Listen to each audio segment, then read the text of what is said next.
अस्सलामु अलैकुम प्यारे दोस्तों। इमाम शाफी रहमतुल्लाहि ताला अलैहि के ज़माने का एक वाक़या है।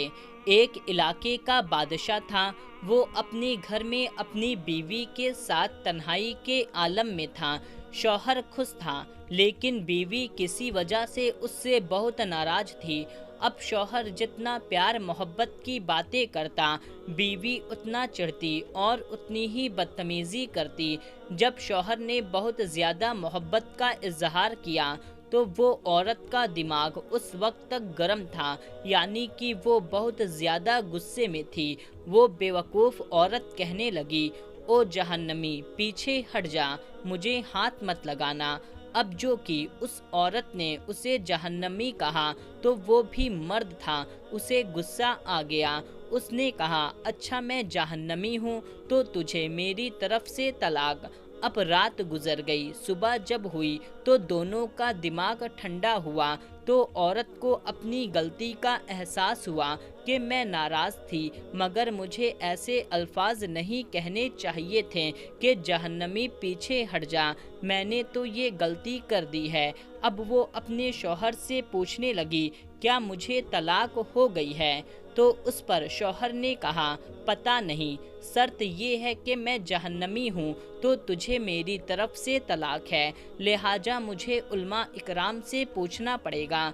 शौहर ने सारे उल्मा इकराम को बुलवाया तो उल्मा कहने लगे, इसका जवाब तो हम नहीं दे सकते, इसलिए क्योंकि कौन गारंटी दे सकता है कि आप जहन्नमी नहीं हैं? कौन फैसला कर सकता है? ये तो क़यामत के दिन अल्लाह तबारक व तआला फैसला करेगा। इसके बाद सैकड़ों उल्मा से इसका फैसला लिया गया, लेकिन कोई भी आलिम, कोई भी मुफ्ती इसका फैसला नहीं कर पा रहा था और बादशाह परेशान था।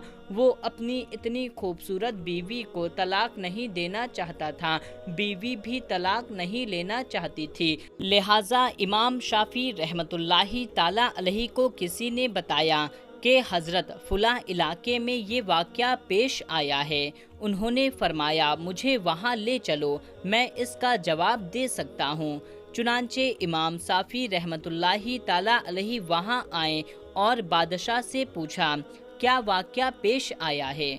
बादशाह ने कहा, मेरी बीवी ने मुझे जहन्नमी कहा है।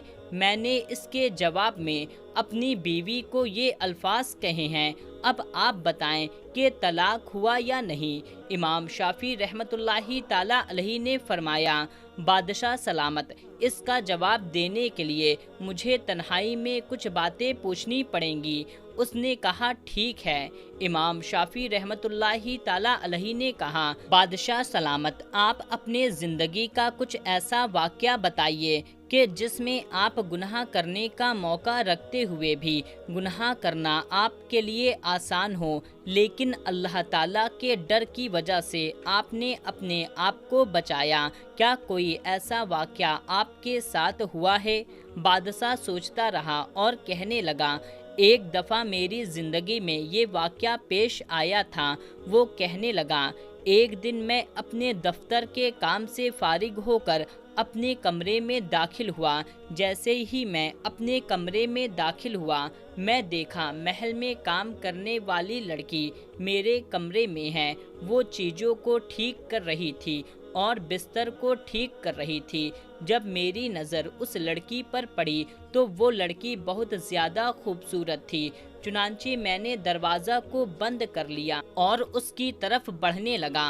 वो लड़की फ़ौरन समझ गई। वो लड़की नेक थी, पाक दामन थी। उसने मेरी तरफ देखकर कहा, ए बादशाह, अल्लाह से डर। फिर बादशाह कहता है, मेरे दिल में डर आ गया और मेरी आंखों में मैदान महशर आ गया कि जब मैं अल्लाह ताला के सामने पेश रहूँगा तो अल्लाह को क्या जवाब दूंगा। और उस लड़की से कहा, चली जाओ, और मैंने दरवाज़ा खोल दिया। हालांकि मैं चाहता तो उस लड़की के साथ अपनी ख्वाहिशात को पूरा कर लेता, मुझे तो किसी को पूछना ही नहीं था, मगर उस नेक लड़की के अल्फाज मेरे दिल पर बिजली बनकर टूट पड़े और मुझे अल्लाह का खौफ आ गया और मैंने गुनाह के उस मौके से बचने के लिए उस लड़की को वहाँ से भेज दिया।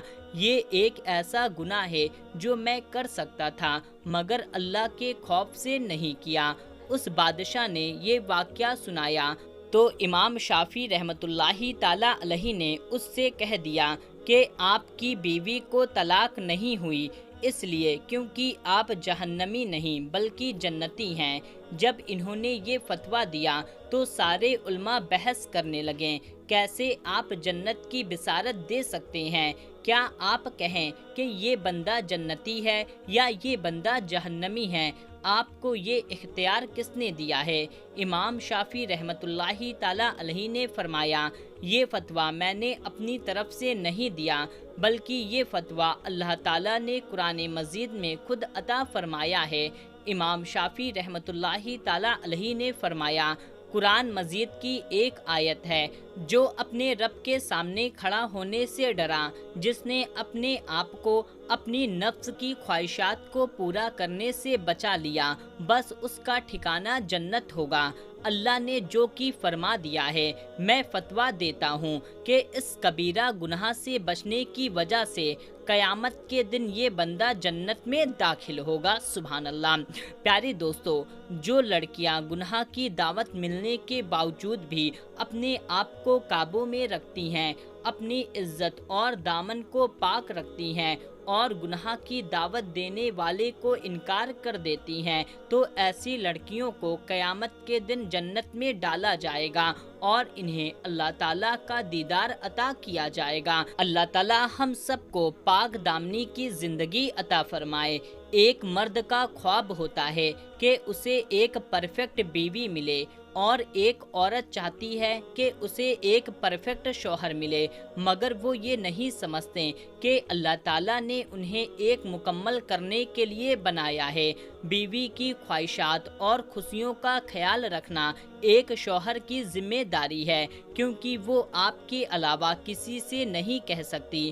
شوہر کا وقت پیار کی وجہ ہی بیوی کے لیے سب سے بہترین تحفہ ہے۔ اپنی بیوی کے خلاف کسی کو بات کرنے کا موقع نہ دیں، کیونکہ باوقار شخص اپنی بیوی کی عزت و نفس کا خیال رکھتا ہے۔ لہٰذا میاں بیوی کے رشتے میں ہار جیت کا پہلو نہیں ہونا چاہیے۔ اس رشتے میں لڑائی کا نتیجہ نہیں نکلنا چاہیے، بلکہ بغیر نتیجے کے آپس میں صلح کر لینا اس رشتے کی خوبصورتی ہے۔ حضرت فرماتے ہیں، ایسی عورت سے شادی کرو جس عورت کی صورت پر غصے کی حالت میں آٹیاں نہ آتی ہو، جو ہر حال میں صابر اور شاکر ہو، وہ آپ کو دولت سے مالا مال کر دے گی۔ بہترین بیوی وہ ہے جو اپنے شوہر کی حیثیت کے مطابق خرچ کرے اور شوہر سے زیادہ چیزوں کی مانگ نہ کرے۔